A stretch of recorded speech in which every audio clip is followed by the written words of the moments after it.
마테오가 전한 거룩한 복음입니다. 예수님께서 가파르나움에 들어가셨을 때 한 백인 대장이 다가와 도움을 청하였다. 그가 이렇게 말하였다. 주님, 제 종이 중풍으로 집에 들어 누워 있는데 몹시 괴로워하고 있습니다. 예수님께서 내가 가서 그를 고쳐주마 하시자 백인 대장이 대답하였다. 주님, 저는 주님을 제 지붕 아래로 모실 자격이 없습니다. 그저 한 말씀만 해 주십시오. 그러면 제 종이 나을 것입니다. 사실 저는 상감 밑에 있는 사람입니다만 제 밑으로도 군사들이 있어서 이 사람에게 가라 하면 가고 저 사람에게 오라 하면 옵니다. 또 제 노예들로 이것을 하라 하면 합니다. 이 말을 들으시고 예수님께서는 감탄하시며 당신을 따르는 이들에게 이르셨다. 내가 진실로 너희에게 말한다. 나는 이스라엘의 그 누구에게서도 이런 믿음을 본 일이 없다. 내가 너희에게 말한다. 많은 사람이 동쪽과 서쪽에서 모여와 하늘나라에서 아브라함과 이삭과 야곱과 함께 잔치상에 자리를 잡을 것이다. 그러나 하느님 나라의 상속자들은 바깥 어둠 속으로 쫓겨나 거기에서 울며 이를 갈 것이다. 그리고 예수님께서는 백인 대장에게 말씀하셨다. 가거라, 너가 믿은 대로 될 것이다. 바로 그 시간에 종이 나았다. 예수님께서 베드로의 집으로 가셨을 때 그의 장모가 열병으로 드러누워 있는 것을 보셨다. 예수님께서 당신 손을 그 부인의 손에 대시니 열이 가셨다. 그래서 부인은 일어나 그분의 시중을 들었다. 저녁이 되자 사람들이 막이 들린 이들을 예수님께 많이 데리고 왔다. 예수님께서는 말씀으로 악령들을 쫓아내시고 앓는 사람들을 모두 고쳐주셨다. 이사야 예언자를 통하여 그는 우리의 병고를 떠맡고 우리의 질병을 짊어졌다 하신 말씀이 이루어지려고 그리 된 것이다. 주님의 말씀입니다.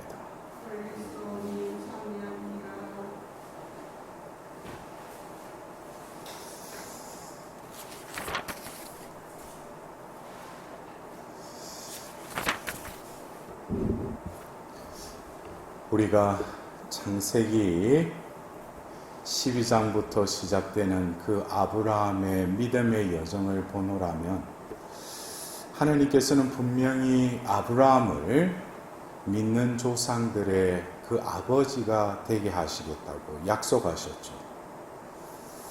그러나 그것이 시간이 지나면 그냥 믿는 이들의 그 아버지가 되는 것이 아니라 하나님께서 그를 부르셨을 때 그에게 약속하셨던 그 말씀을 이루기 위해서는 그 말씀이 우리에게 이루어지기 위한 우리 영혼이 또 그 하나님의 그 은총의 그릇으로 변화될 때 결국 하나님의 그 약속하신 말씀은 그에게 이루어질 것입니다. 그래서 오늘 우리는 그 세 사람을 이렇게 대접하는 그 아브라함의 모습을 이렇게 보노라면 여러분들이 그래요. 아브라함이 처음부터 믿는 이들의 조상이 돼서 모든 것을 면모나 모든 어떤 덕을 갖추었는가? 그렇지만은 않죠.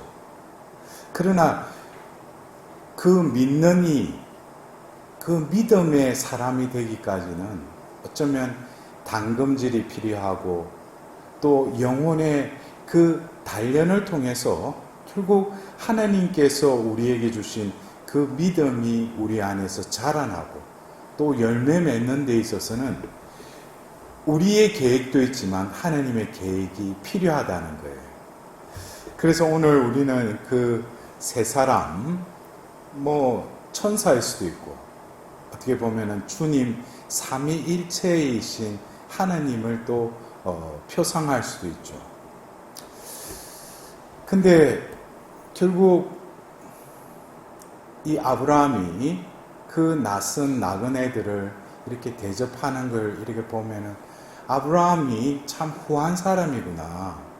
그 조카 롯에게도 이렇게 하는 그 마음 씀씀이를 보면, 또 롯이 결국에 그 공궁에 또 빠졌을 때 또 아브라함이 그 싸우기 위해서 스스럼 없이 서슴지 않고 이렇게 떠나는 모습을 보면은 아주 그 아브라함은 또 정의로운 사람이라고 우리는 이렇게 엿볼 수 있습니다.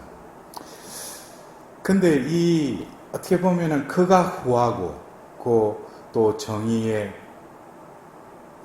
사람이라고 볼 수 있지만, 하나님께서는 이 모든 것을 어쩌면 그 사람이 타고난 인성적인 부분, 또 오랜 세월 동안 그에게 또 형성된 성격들, 기질들, 이런 부분도 하나님께서는 그것을 이용하기도 하시지만, 어떤 경우에는 하나님께서 그 사람을 도구로 쓰기 위해서는 또 어떤 때는 그거를 고치신다는 거예요.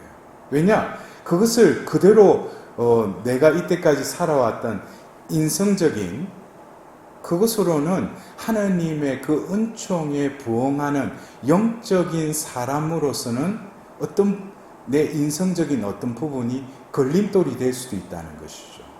그래서 이 모든 것은 하나님이 다 알고 계신데, 아브라함이 그 부르심을 받았을 때 우리 성경에서는 75, 75세에 이르렀다고 그랬어요. 근데 이제 오늘 그 나그네 중에 그 한 사람이 아브라함에게 또 이렇게 말을 하죠. 내년 이때에 내가 반드시 너에게 돌아올 터이니 그때는 너희 아내 사라에게 아들이 있을 것이다. 근데 이 말을 듣고 나서 그 천막 어귀에 있던 사라가 뭐예요? 웃었다고 그랬죠. 왜? 말도 안 되니까.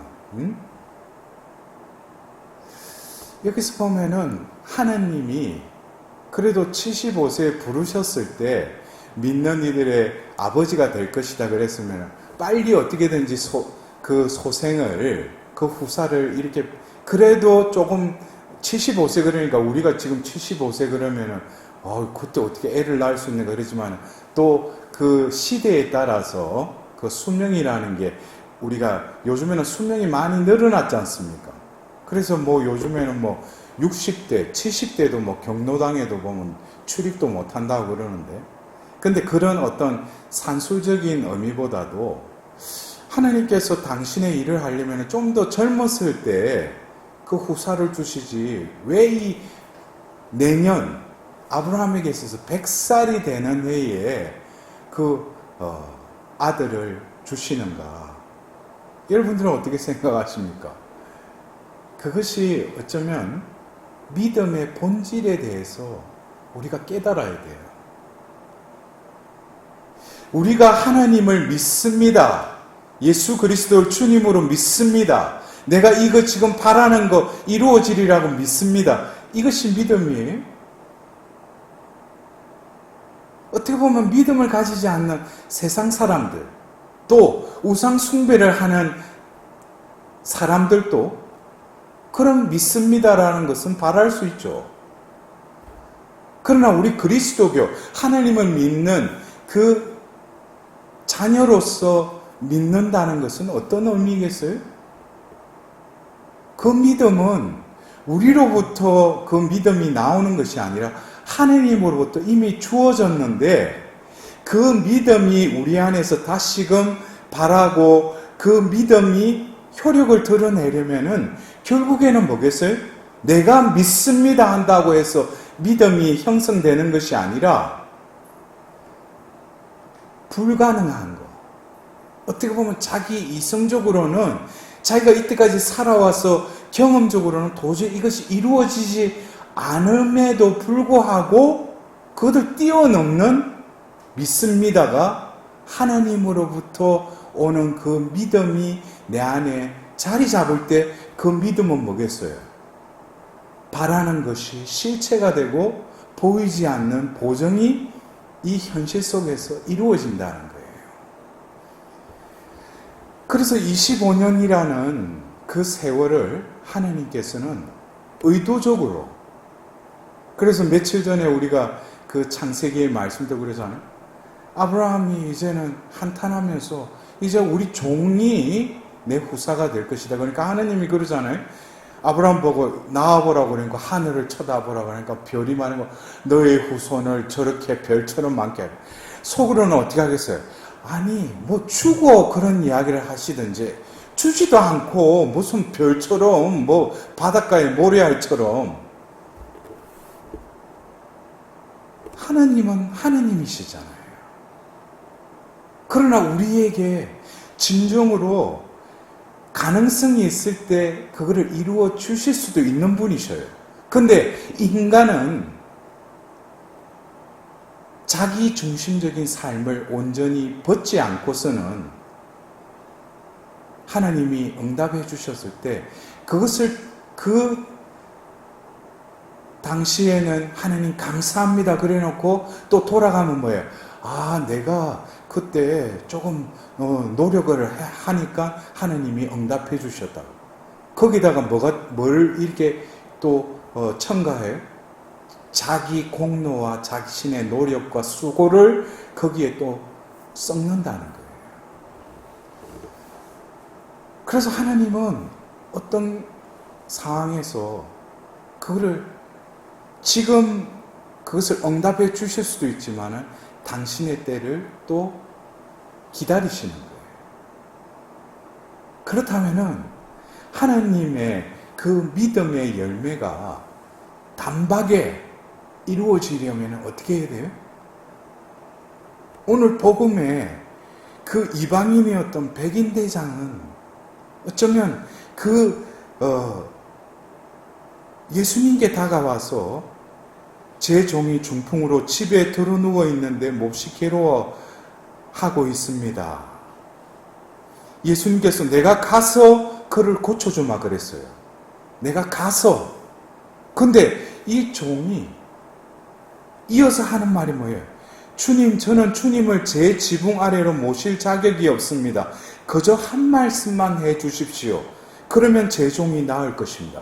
여러분들, 이것은 이 백인 대장은 로마 그 백인들을 그 100명의 군사를 책임지는 백인 대장이에요. 그에게 믿음이 있었다는 거예요. 제가 조금 전에 말씀드렸죠. 믿음이라는 건 뭐예요? 내가 무슨 그 하나님께 간구하고 내가 노력했더니 하나님이 베풀어 주셨다. 믿음은 바로 하나님이 움직이시는 것입니다. 하나님을 하나님답게 인정해드리는 것입니다. 하나님은 하실 수 있다는 그 불가능을 가능케 할 수 있다는 인간적인 차원을 뛰어넘는 것이죠. 여러분도 안 그래요?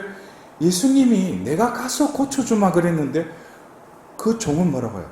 제 지붕 밑에 당신을 모실 자격이 없습니다 하면서 뭐라고 해요? 그저 한 말씀만 하소서 제 종이 나으리이다. 그러자 어떻게 됐어요? 그 순간에 이제 집에 가는 도중에 그 또 마중 나온 그 종들을 만나잖아요. 근데 그 종이 언제 나왔다고 그랬어요? 예수님이 나을 것이다 하자 그 멀리 있는 그 종이 어떻게 돼요? 그 시각에 나왔다고 그랬어요. 여러분들 이것은 우리가 그래요. 이 믿음이 얼마나 우리에게 주어진 이 믿음이 위대한 것이고 파워풀한 것인지. 그러나 뭐예요? 그 믿음이 내 안에 있는 자와 아무리 내가 노력하고 하는데도 어떤 응답이 없는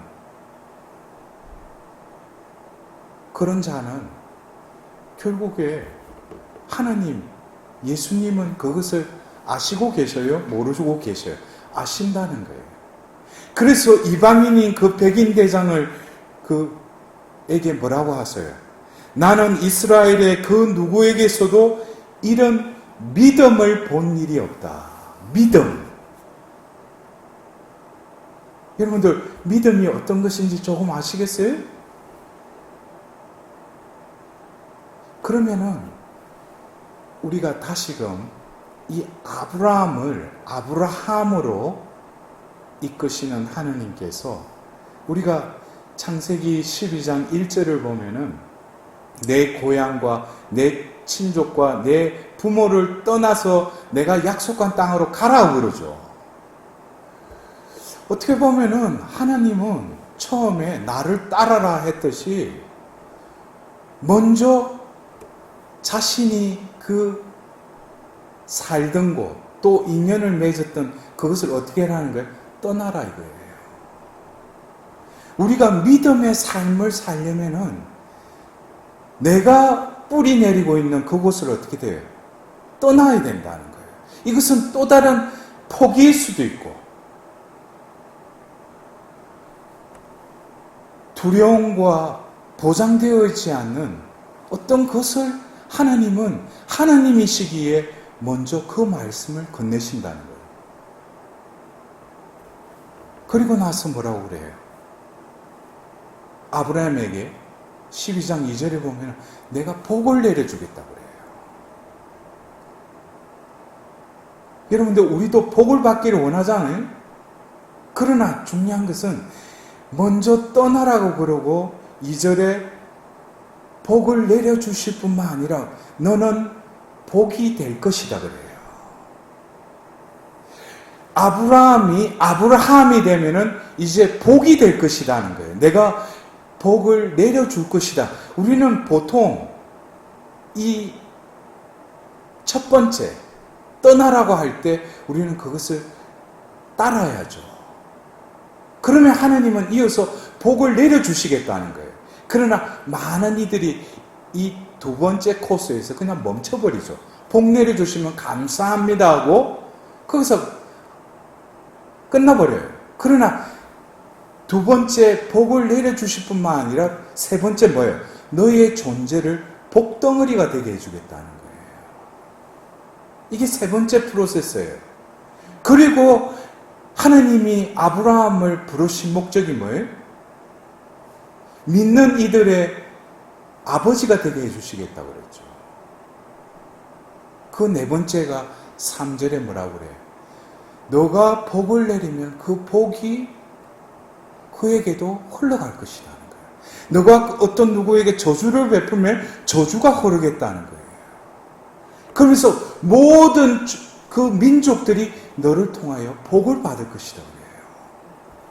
여러분들 여기서 보면은 우리가 아브라함이 되기까지 믿음으로 부르신 그 하나님께서 그 믿음의 아버지가 될 때는 우리가 상상도 못하는 엄청난 하나님의 축복이 그를 통하여 흐르게 된다는 거예요. 여기서 보십시오. 오늘 백인 대장이 이도 뭡니까? 이방인인데도 불구하고 믿음의 후손이 되었죠. 그는 자기 종을 낫게 해달라고 예수님께 왔어요. 복 자체이신 분 앞에서 엎드려서 구했어요. 그리고 뭐예요? 그 복이 자기에게 임하였을 뿐만 아니라 이 복이 먼 집에 있는 그 종에까지 흘러갔다는 거예요. 여러분들 이것이 우리가 믿음의 삶이라는 게 내가 지금 필요로 하는 것, 구하는 것, 이것에 응답해달라고 하는 것이 믿음이 아니라 창세기 12장 1절에서 3절에 그 프로세스, 그 과정을 우리도 겪어야 된다는 거예요. 그러면은 우리는 어떻게 돼요? 믿음의 후손으로서 내가 축복하는 이들에게 그 믿음이 흘러간다는 거예요. 여러분들 우리 형제 자매들 미사 지향 놓고 기도의 주제들 보면 보통 우리 가족들, 내가 아는 사람들, 이런 사람들한테 복이 내리기를 여러분들 원하시죠? 그러나 이 창세기 12장 1절에서 3절의 그 과정 속에 있어서 내가 그 믿음의 자녀로서 나는 어디에 지금 머물러 있느냐 이거예요. 첫 번째 스팟이 뭡니까? 12장 1절에 떠나라 이거예요. 우리가 하나님의 자녀로 또 신앙의 삶을 살았다면 과거에 자기가 마음을 두고 그 모든 인연들을 어떻게 끊으라는 거예요. 이제는 너는 나의 자녀다. 나의 소유다. 그 과정. 두 번째가 뭐예요? 하나님의 그 복을 받는 과정. 그 받으려면 어떻게 되겠어요? 그 첫 번째 과정 속에서 많은 결심이 필요하겠죠. 떠나는 과정 속에서 포기해야 될 것도 있고 항복해야 될 것도 있고 버려야 될 것도 많죠. 그러면 자연스럽게 내 마음속에 그 복을 받을 그릇이 형성된다는 거예요. 그러면서 하나님은 그 복을 내려주시는 그 두 번째 단계. 세 번째 단계가 뭐예요? 그 12장 2절 그 비분에 나는 너를 복이 되게 해주겠다. 이제는 나의 존재를 복덩이로 변화시키겠다는 거예요. 내가 복이 된다는 것은 내가 그전에 복 내려주십시오 했던 그 차원이 아니라 내 존재가 뭐예요? 하나님의 복의 존재가 된다는 거예요. 더불어서 그 존재로 살아가는 것은 하나님께서 하실 일이 있다는 거예요. 그게 3절로 넘어가면 뭐예요? 너가 축복해주면 그 복이 너를 통해서 흘러간다는 거예요. 반면에 저주를 베풀면 저주가 흘러간다는 거예요. 이것은 뭐겠어요? 내가 복의 존재로 살아가는 것은 내 것, 내 원하는 것만이 아니라 오늘 아브라함이 그 나그네를 후하게 대접하고 그들을 받아들이듯이 우리들도 내 주위에 있는 어떤 누구를 통해서 주님이 나에게 다가오실지 모르죠. 마태복음 25장에 가장 보잘것없는 이에게 해준 것이 곧 나에게 해준 것이다 그랬어요. 이제 그 복이 흘러가는 거예요. 그래서 이 과정 속에서 우리의 믿음은 어떻게 돼요? 처음에 버리고 그 포기할 때 믿음이 이제 내 안에 토양이 갖춰지죠. 그리고 그 믿음의 삶을 살기 위한 하나님의 복이 임하시죠. 또 더불어서 믿음의 사람으로 살아가기 위해서 우리의 존재를 복의 통로로 변화시키시죠. 더불어서 내 삶은 나의 이기적인 삶, 중심적인 삶에서 남에게 축복하는 삶으로 내 존재가 개방되죠. 이렇게 될 때 우리는 뭐예요? 믿음의 사람이 되는 거예요. 그래서 우리는 제가 서두에도 말씀드렸지. 믿습니까? 믿습니다. 그것이 과연 믿음이냐? 하나님으로부터 하나님이 주신 것, 또 하나님이 행하신 것이 드러나는 것이 바로 믿음의 열매라는 거예요. 여러분들 오늘 복음의 그 뒷부분에 막이 들리고 병든 모든 이들이 예수님께 오자 치유가 일어나고 마귀가 달아났어요. 왜? 예수님은 그 복 자체이신 분이십니다. 그 복이 어떻게 돼요? 각 사람이 그 필요한 것, 그것에 제외됨이 없이 예수님을 통하여 그 은총은 흘러간다는 거예요. 그래서 우리는 오늘 예수님께 나아와서 예수님께 그 청하는 것은 한 말씀만 하소서. 여러분들 이 말씀은 언제 해요? 우리가 성찬 때 영성체를 하기 전에 한 말씀만 하소서. 제 영혼이 곧 나으리다. 이 바로 이방인이었던 백인 대장의 그 믿음의 고백을 우리는 영성체 하기 전에 바라지 않습니까? 우리는 뭐예요? 예수님의 몸이 우리 안에 임하시는 것이죠. 우리는 자동적으로 복의 근원이신 예수님이 내 안에 머무시게 되는 거예요. 그렇다면 우리도 아브라함의 자손으로서 아브라함에게 약속하셨듯이 모든 민족들의 그 복의 통로로서의 삶을 살아갈 때 얼마나 우리의 삶에 또 그리고 여러분들 후손들에게 그 복의 후손으로서 그 복이 흘러가지 않겠습니까? 여러분들 오늘 하루도 아브라함과 같이 그 백인 대장과 같이 믿음으로 살아가는 하나님의 자녀가 될 수 있도록 하나님의 자비를